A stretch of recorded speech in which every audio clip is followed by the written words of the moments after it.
What is going on, everyone? Welcome into our next draft grades video here for the 2022 NFL draft. Just want to say one more time, I'm not here to basically be NFL Network and tell you how great your team's draft was and paint rainbows and butterflies over every decision every team made this weekend. I'm going to keep it real here. I'm going to tell you what I think about every team's draft based on my own pre-draft evaluations. I understand I'm going to have some misses here, just like your team's general manager is going to have some misses. Every year we get a couple teams that screw up the draft. I'm here to tell you, in my opinion, which teams I think could have walked out of this draft with a lot more, and also to celebrate the teams that had awesome drafts as well. So let's have some fun. Please do hit that like button down below. Really helps me out more than you even know, helps push this video out to other NFL and NFL draft enthusiasts just like you. Also, make sure you subscribe. You can check out all of my draft grades on every team in the league. And you're also not going to want to miss my summer deep dive series where we're going to be going team by team, counting down my power rankings, taking an extended look, previewing every team. Already got some great guests lined up for the series over the summer. Going to be just so fun. So make sure you guys subscribe and let's get into it. First up in the NFC West, we have the Arizona Cardinals, who started off their draft with a blockbuster trade, going to get Hollywood Brown for the 23rd pick, essentially. And a lot of people actually shredded the Cardinals for this, saying he's not worth this pick and this was an overpay. I don't know. I think he's going to be really useful for them. I think he gives them a speed element that they've been trying to find here with Andy Isabella, with Rondale Moore. None of that's really worked out as a true deep threat here. I think, obviously, we've seen Hollywood Brown work out with Kyler Murray, and it also keeps Kyler Murray happy, who's been very vocal about some stuff here in Arizona. I actually have no problems with this trade at all, other than the fact that you're going to have to now pay about $50 million for both receivers. Although now with the suspension coming for DeAndre Hopkins, maybe this is a longer-term replacement for DeAndre Hopkins. Hollywood Brown is a better receiver than anyone they could have taken at 23, and he's young and really fast and going to be a much better player here in Arizona with Kyler, who's a much better deep ball thrower than Lamar. So, yes, you gave up a lot, and you're going to have to pay him sooner rather than later, but I still think this was a well above average move. I think this was a good move for the Arizona Cardinals. This is better than a lot of the things they could have done at 23, especially with like Zion and Kenyon Green off the board already. I mean, the only other thing that they maybe could have done that would have been better, I guess, would be like getting Jermaine Johnson or Devontae Wyatt. But even then, a speedy deep threat receiver is probably going to be a more impactful player than that. So I don't fully understand all of the criticism for this pick. I think it's fine for the Arizona Cardinals and see what they see in Hollywood Brown. But there are some knocks on this class as we go. Taking Trey McBride in the second after you just spent that first round pick on Hollywood Brown, you just paid Zach Ertz a 3-year, $30 million plus contract extension. Ertz was really good for them. And just the way they operate their offense, I don't see a whole lot of 12 personnel and stuff here. I don't know. This was a little bit overkill on the weaponry side. I love Trey McBride. I definitely think he was worthy of the pick here. I thought he could have gone in the first round for a couple teams. But there were O-line prospects available that could have given you some beef in the trenches. There were pass rushers available that could have helped you out here. I don't really think they lost in the playoffs because of weaponry. To me, they got their ass beat at the line of scrimmage, and this doesn't really help them.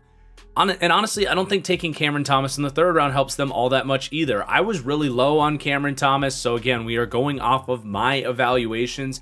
I could be totally wrong here, but in my opinion, Cameron Thomas is a rotational, third or fourth 4-3 defensive end that maybe could rush the passer from the inside at a average at best level. That's not worth a third round pick here. I really was not a fan of this pick, and I think they should have gone with a bigger impact as a pass rusher earlier. especially with that second round pick. So I am going to be critical of that draft pick. I just do not see him returning third round value. I don't think he is going to give them any upgrade to the guys they currently have on the roster, guys like Michael Dogby and Zach Allen. I think he's in the same breath with those guys. So not a fan of that. I do like Myjai Sanders out of Cincinnati. I think he's much more of what they were looking for in the third round as, a high-end number 3 edge right away.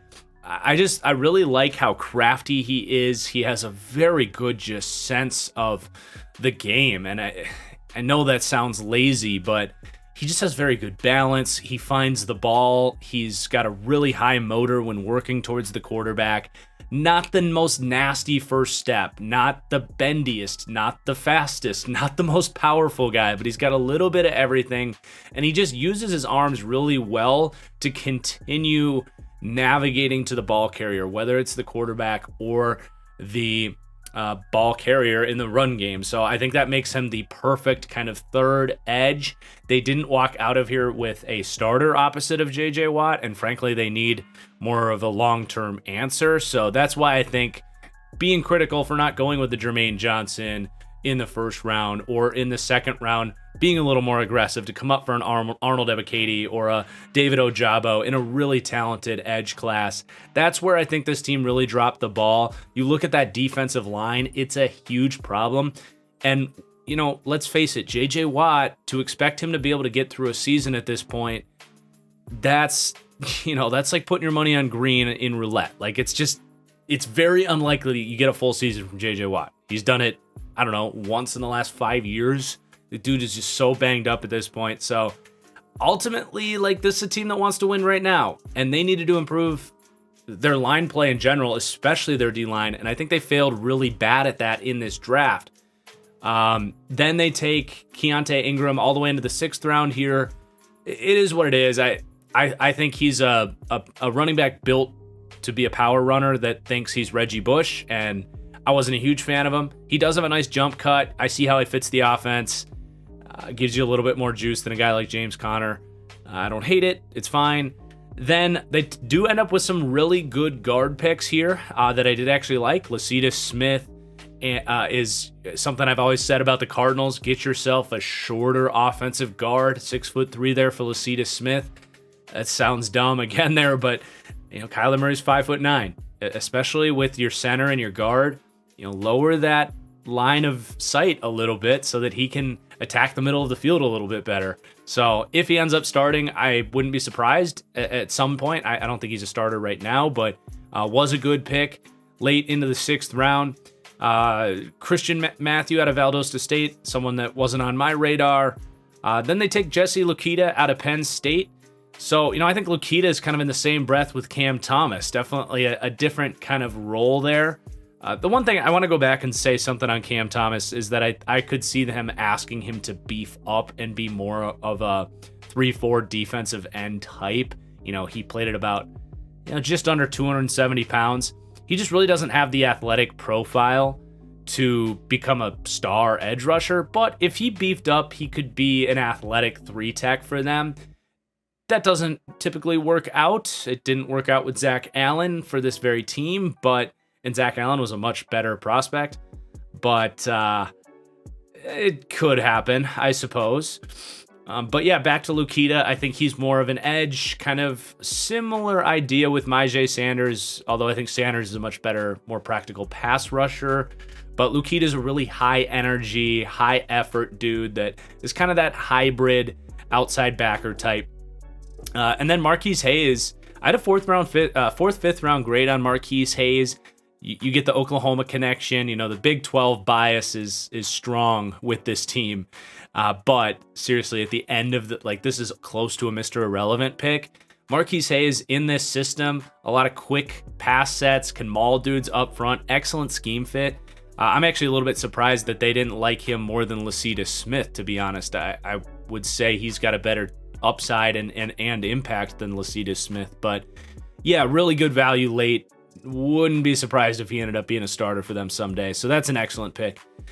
Overall, this class is underwhelming for me based on it's all about expectations, right? They had a lot of good picks here, and I don't mind the Hollywood Brown thing. That's not what this is about. I think you walk out of here without improving your biggest problem, and that's the ability to play physical up front, get after the quarterback, and stop the run. So there are things about this class that I really did not like. I think this was a below average draft for them.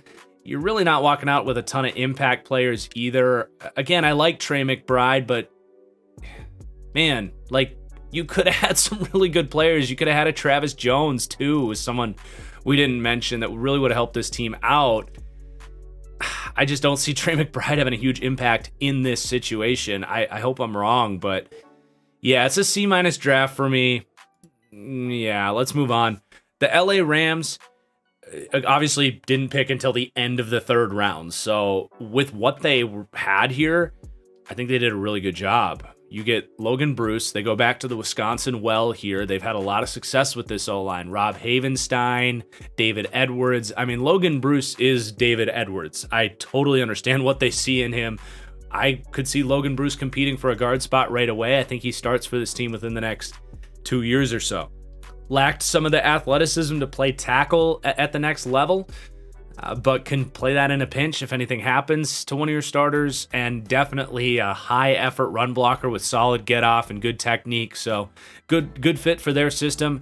And then Jacoby Durant out of South Carolina State. I had to put this little winky face there. Ring the bell, if you will. I tweeted out a kind of day 3 nice landing spot for every single team. Obviously a dart throw to be right on any of those takes. But I said Jacoby Durant has shades of Darius Williams, someone that is 5'9", but played outside corner in college. Really good athlete, excellent zone instincts, and really good ball skills. He is Darius Williams. And to see the Rams see the same thing I saw in him was really exciting for me, because I do think Jacoby Durant needs to play outside in a system like this that runs a lot of press bail, runs a lot of cover 3, cover 4 off coverage. This is that Fangio style tree, which is exactly the system I wanted to see Jacoby Durant go into.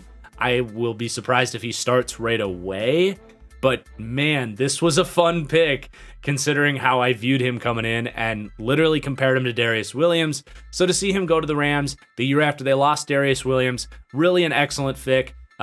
Sure, like technically a little bit higher than I projected him to go, but I could definitely see him coming off the board in the 5th round. This is the very back end of the 4th, so same deal. Really like this pick for the Rams, and I hope he ends up starting. They take Kyren Williams in the 5th round.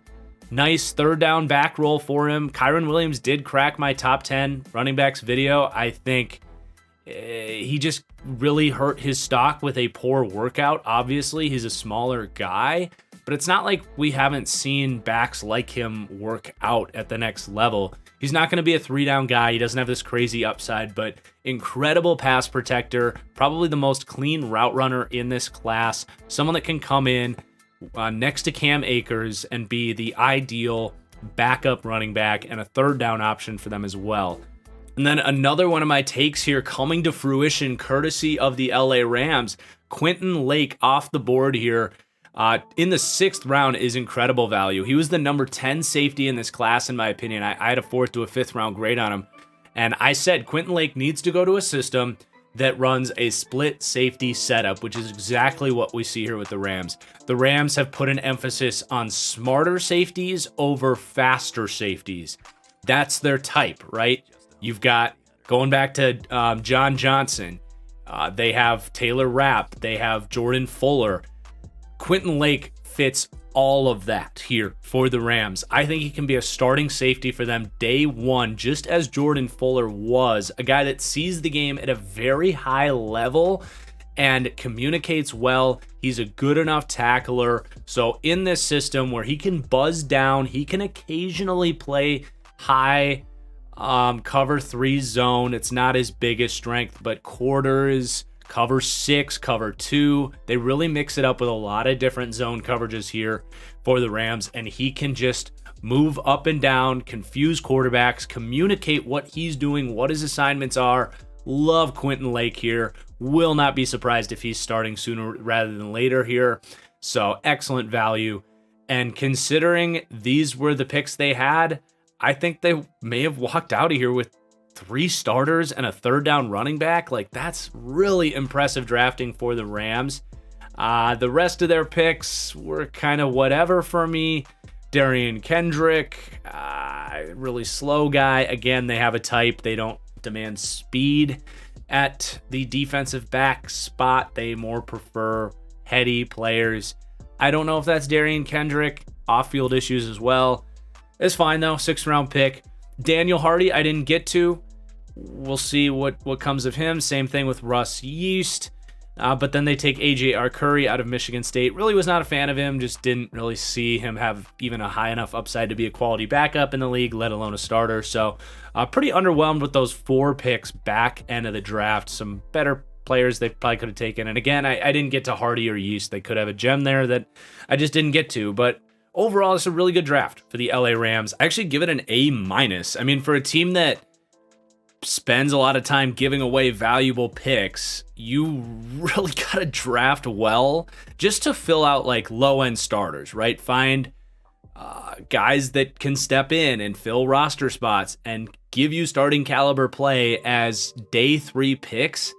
They arguably got 4 of those players in this draft, which is better than most teams can say. I could be wrong about my evaluations on these guys, but I definitely see how they fit and think this team did a borderline phenomenal job, given they have kind of this questionable process giving away all these picks, although you can't really question it. Can't question the results, right? And they back it up with a good draft here. Okay, the San Francisco 49ers, another team without a first here. Love the Drake Jackson pick in the 2nd round. They're kind of putting another... they're putting oil in the machine here. I'll put it that way. They had a really impressive run last year, bringing in guys like Arden Keyz, Samson Abukum, really just scheming these guys up, stunting them up. And by the end of the season, this Niners pass rush was one of the most underrated units in the entire NFL. They were dominant in the playoffs. And you put Drake Jackson into the mix there, who put on like 20 pounds from his time at USC. So really explosive athlete. I thought a lot of worse edge rushers came off the board before Drake Jackson. I think a lot of the, I'll just call it what it is. I think there was a lot of overdrafting based on athleticism in this draft. Trayvon Walker, I think Boye Mafe fits that mold. Why did Drake Jackson not get the same level of hype when on tape this guy is, to me, more explosive than those players? He gets off the ball, he's got bend around the edge, and then the fact that he put on 20 pounds and still tested really well, he's going to fit their system a lot better with some of that pocket pushing ability, hopefully with added weight. He is a project, but he's one of the youngest players in the draft, if not the youngest. He's only 20 years old. And in this system that got the most out of guys like Arden Key, I think he's going to be a game-changing pass rusher for them at some point. Maybe not a true number 1, but why not? I mean, I really like this pick at the end of the 2nd round. But then they go and make probably the worst pick in the entire draft. This is such a dumb pick by Kyle Shanahan, by John Lynch. They just couldn't help themselves, right? What are you doing? Like, the Niners have churned out running backs ever since Kyle Shanahan got there. Raheem Mostert, Matt Breida, JaMychal Hasty.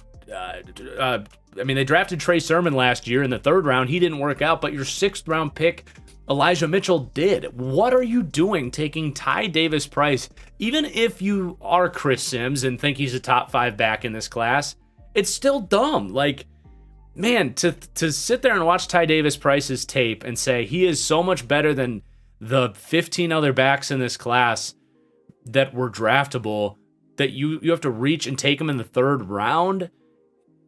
Man, this pick was dumb. I do not understand it. There's so many other directions you could have gone here. Offensive line, playmaker, like defensive back. Man, there's so many other spots I would have rather see them spend this pick. Genuinely the worst pick in the entire draft. And I'm not sure it's close. Like, F is as low as we go here. But from a process perspective, it doesn't get any worse than this. So really stupid draft pick. He could turn into a good player. That's not what this is about. It's well documented what the value of running back is and why this should not be done. Danny Gray at the end of the 3rd round. Fine with this. I had a 5th to a 6th on him, but a lot of receivers came off the board. Was one of the better kind of playmaking options left. Gives them some speed, something they don't really have as kind of a true vertical threat in this offense. So I see how he fits in. I'm fine with that pick. I think it was a good selection. Then they take Spencer Beerford out of UTSA. Really big fan of this one. I think he could turn into your long-term Trent Williams replacement. He's a really good athlete with excellent pass protection technique. He was actually announced as a guard. I don't see him that way. Now, they have played, say, a Daniel Brunskill at guard, who's a lighter player, and he's been okay for them. So definitely think he could play at guard for them. He just gives them all-around flexibility, but he has higher upside than I think was being advertised. He's a little bit lighter. I think he's got to hit the weight room, put on about 10 good pounds of solid functional play strength. But a fluid mover, a nice easy kick slide, can really stick his hands and has good hand technique. There's just not a lot of pop in his hands. So if he can get that as a guy that was a highly recruited guy that chose to go to UTSA, spent a couple years in the weight room behind Trent Williams, I think he has starter upside. So I do like that pick a lot. If nothing else, he's a really good swing tackle. And then Sam Womack was the first guy off the board that I wasn't able to get to, but just based on my post-draft evaluation of him, does seem like a player I would have liked. Just kind of an instinctive slot corner, could be a K'Wan Williams replacement. So I'm a fan of that selection late in the 5th. There wasn't a lot of like high-end true slot guys in this draft, especially at that point. So I'm fine with that pick. Nick Zakelj out of Fordham. Was not a big fan of him, but they probably spent a little bit more time on his Fordham tape than I did. I had him as more of a take him or leave him priority free agent type. But a big fan of these 6th round picks here. Kalia Davis out of UCF. An undersized defensive tackle, about 6'1", 300 pounds. But I compare him to Poona Ford, actually. Interdivision opponent here for the Seahawks. Been a functional defensive tackle for them as a starter. Just a rocked up, shorter defensive tackle that automatically gets leverage because he's shorter, which plays to his advantage. He has a nice first step and just a high energy sort of bowling ball of needles type of defensive tackle that just kind of flies off the ball, bounces off dudes, shoots gaps. Not a lot of discipline there or technique to his game at all, but just a very difficult player to block and get your hands on. The reason he fell here is because of injuries. This guy's played I think, 4 or 6 games since 2019. So there's that, but you could be getting a steal and a guy that could be getting healthy here. Yeah, good pick. And then they take Tariq Castro-Fields, one of my guys in this draft. For me, the difference between Tariq Castro-Fields and the Nebraska corner that the Bengals took in the 2nd round, I thought those guys were virtually identical prospects. Similar size, similar kind of scheme fits as man corners that need to improve their zone feel. Almost identical athletes. So to get Castro-Fields here in the 6th round is excellent value. He's kind of a lesser athletic version of what they drafted last year in Ambry Thomas, though it's not much different. I think Castro-Fields was a lockdown at the Senior Bowl, which is the same reason I liked Ambry Thomas. If you can win those one-on-ones in press man coverage against good competition at the Senior Bowl, that's going to translate to a certain degree to the NFL. So they'll coach up his zone feel. He'll give them a dime corner right away. And this really was a nice find later on in the draft. And then I actually like the Mr. Irrelevant pick here, Brock Purdy. And the thing that stands out to you about Brock Purdy is his quick release. And that's really why they, at the end of the day, started Jimmy Garoppolo over Trey Lance. Was they have all these amazing playmakers, and they just wanted a quarterback that can play point guard. Get that ball out on these bubble screens, do all of these quick, easy ball handling stuff. Man, he's an excellent fit in San Francisco. The amount of quarterbacks we've seen play well here, the CJ Beathard's of the world, the Nick Mullins of the world, I think Brock Purdy's a phenomenal backup quarterback for them. We'll see what they do with Jimmy Garoppolo. Like, at this point, you got Brock Purdy. Man, this is probably going to backfire on me, but I think Brock Purdy is essentially Jimmy Garoppolo in that offense, because it's not like they really asked Jimmy to uncork it down the field a whole lot anyways. So really fun fit. I think Brock Purdy's kind of the guy that if something happened to Trey Lance, which obviously you hope doesn't, he could start 2 or 3 games, not only help you win in an offense that is shown to be very QB friendly, but he could showcase some value out there and be a guy that draws some interest around the league, a la Gardner Minshew or something like that. So I'll say it. I hope Brock Purdy gets to play on this team, and it's no slight to Trey Lance. I'm very excited for Trey Lance, but I think it'd be fun for Brock Purdy, a guy that had a lot of hype as a freshman and just kind of tapered off a little bit. He's got a good game. His arm talent's just not very good. So I'm a fan of that pick. Big time for the Niners. At the end of the day, I like this draft. I think they made the worst pick in the entire draft with Ty Davis Price. You need to be critical of that. It makes it impossible for this to be an excellent draft when you just basically throw a 3rd-round pick in the garbage. I think the difference between Ty Davis Price and some of the guys that could have had his undrafted pickups is tiny, and that's been proven by this team as they've found undrafted guys to be really good running backs here. They found a 6th-rounder in Mitchell last year. You did not need to spend a 3rd-round pick on Ty Davis Price. But as you go down the board, they found a bunch of players that definitely fit their system, that can develop here and give you some impact. So I do think this was a good draft by the Niners. I give it a B+. All right, our last team here, the Seattle Seahawks. They kick off the draft with Charles Cross. This is excellent. It doesn't need to be explained. Someone that could have gone in the top 5. Someone I'm really excited to see block more at the next level. I didn't think he was a bad run blocker. They just didn't ask him to move forward all that much in Mike Leach's offense. But probably the most day one ready pass protector in this class.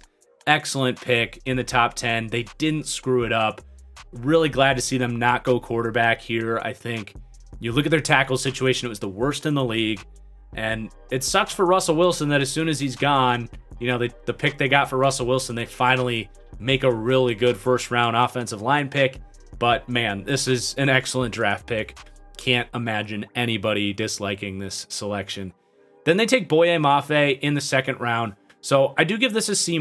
I think he has developmental upside for sure.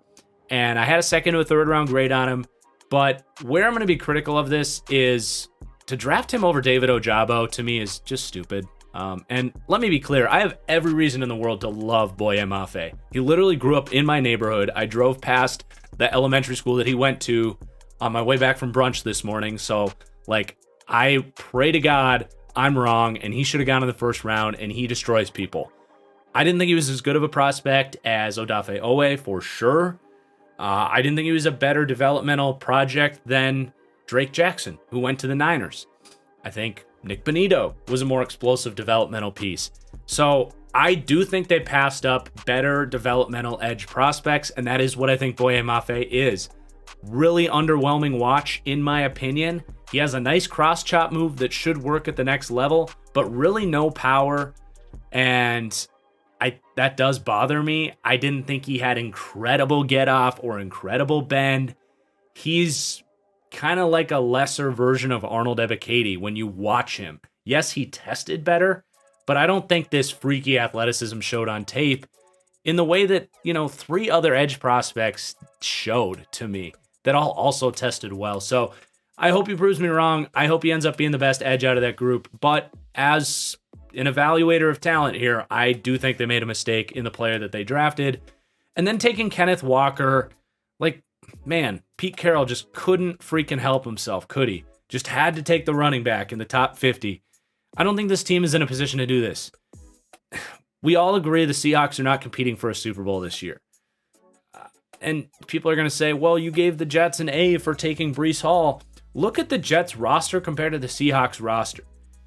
The Jets were actually in a really good spot to take a running back. And on top of that, Breece Hall's a much better player, in my opinion, than Kenneth Walker. I understand consensus had these guys a lot closer, and he could absolutely prove me wrong and be a top 5 running back. And, You're not going to be complaining about taking that in the second round. I understand all that, but you still don't have a starting offensive center.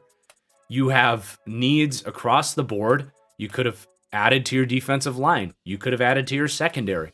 You could have beefed up your quarterback. You could have taken Malik Willis here. There's so many other things that I think would have been more functional for a retooling and a rebuild here. You have Rashad Penny. I know Chris Carson's coming back from injury, but it's a deep running back class. I personally didn't see a massive gap between Kenneth Walker and some of these other guys. I know I'm in the minority in saying that, but that is my opinion. So I don't think this was a good pick. He'll probably be a very productive running back for them. Again, that is not what this is about. This is too early for me to take a running back if you're the Seattle Seahawks, and to take Breece Hall was a special running back. I don't think Kenneth Walker is all that special. He kicks way too many runs outside. He's a smaller back. I think he's very similar to what Sony Michel was coming out of Georgia, who I also had a third round grade on, by the way. But Abraham Lucas out of Washington State makes up for it in the third round. I mean, you got 2 starting caliber tackles out of this draft. And if you just flip Kenneth Walker and Abraham Lucas, I'm much more excited about this. It doesn't fully work like that. You're still leaving value on the board, in my opinion, taking Walker in the second, but definitely making up for it by getting value back in Abraham Lucas. So, there's not really too much to say here. I guess they weren't worried about the whole Mike Leach system deal here that some of the NFL teams were, because Charles Cross played for Mike Leach. Abraham Lucas came up in that system. But both very good pass protectors and guys that I think can be better run blockers when asked to do it a little bit more. Definitely 2 fascinating picks there. Then they kick off the third day here with a pair of corners. Kobe Bryant out of Cincinnati. It's a little bit early for me, for sure. I just don't see a ton of upside there. I do think best case scenario, he could be Rasul Douglas for this team. Kind of a ball hawking, smart zone corner, but really poor athleticism. Rasul Douglas took years and years in the league to get to a point where his zone IQ was good enough to function with a lack of athleticism. So, for Kobe Bryant to have that career trajectory could take some time, but he does fit the system too. Like, they are in theory running the same system that Green Bay has here, with a more quarters, off-man, zone-heavy system. Really not the worst pick in the world. It was a little bit earlier than I thought. Definitely not, I can't match the hype on Kobe Bryant. He's not a great athlete. He genuinely looked like one of the, getting through all these corners, watching the All-22, he just doesn't move very well. So you love his name. You love the school he played at. Good, smart player, but nothing crazy for me in the 4th round. Just kind of an average pick. I like the dart throw on Tariq Woolen. It's hard not to think back to Richard Sherman in the 5th round, 6'3", all that stuff. Tariq Woolen is such a project, such an underwhelming watch. This was a good call by me. He was on my Not My Guys list because some people saw the 4.25 40 and just stuck him in the 2nd round, and it's not that easy. Like, this dude's not good at football. There's no way around it. He's stiff. He does not know what he's looking at. He was a wide receiver convert. There's athletic tools there to build around, and he can't really run man coverage. He's remarkably tight. I think he's very similar to like Kevin King. So to get him in the 5th round, that's an above average pick, but I really don't believe in Tariq Woolen. I hope I'm wrong, but this is a good fit for him to develop for a couple years. Then you take Tyreek Smith in the 5th round. Good value that late. I think he fits right in with that edge group. They're going to be doing a little bit more 3-4 this year, I believe, with the size influence coming in. They've already been kind of trending that way, but I think we see even more of it now. And as a 3-4 outside backer, I really like Tyreek Smith. Good athleticism to drop into coverage, good run defender, good athleticism, just kind of good across the board, but lacks any high-end traits. So I did have him as kind of a quality rotational backup. And to get that in the 5th round is very good value. Bo Melton in the 7th. Man, this is just so reminiscent of all of the late round wide receivers that have worked out in Seattle. Whether that's Golden Tate or Doug Baldwin. Bo Melton, very similar physical profile as far as, the route runner type that has worked out very well for the Seattle Seahawks. And some people thought Bo Melton was like a 3rd round guy. I thought 4th, 5th, I did like his athletic profile, his speed, and the route running was solid. Very slender player, gets really taken out of the play if he goes against any sort of physical press coverage. Really needs to work on that release package, and not a contested catch guy at all. So there's definitely some weaknesses in his game that caused him to fall here. But in the 7th round, man, that's an excellent pick. Then they take Derek Young out of Lenore Ryan.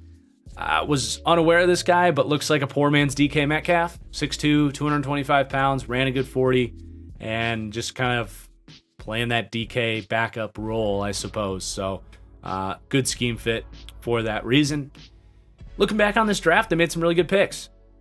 I do knock them for those 2nd rounders. I think they could have walked away. Those are 2 top 50 picks. I think you could have walked away there with much, much better. Like, you could have gone with, say, what the Ravens did. You could have walked out of there with David Ojabo. It's not like you're going to win right away. And even if you're trying to, it's not like Boye Mafia is going to make you a winning team right away. Like, he's a project too. So take David Ojabo and grab a Travis Jones, or, you know, there's so many better players that you could have gone with than a running back in Kenneth Walker. So I do critique them for that, but you do walk out of here with 2 starting tackles, some good projects, and an impact running back, even if you took him a little bit earlier than I would have liked, or a lot earlier than I would have liked in their case. So not a bad draft by any stretch of the imagination, even if they could have gotten more, and they grade out with a B- for me. There was your NFC West. We have one more division to go. Make sure you guys are subscribed. We'll have that up. The AFC West should be up this afternoon or so. And thank you so much for watching. Drop your comments down below. What do you think? Where do you think I'm right? Where do you think I'm wrong? What do you think of your team's draft if you're one of these NFC West team fans? And yeah, we'll see you guys for the next one. Peace out.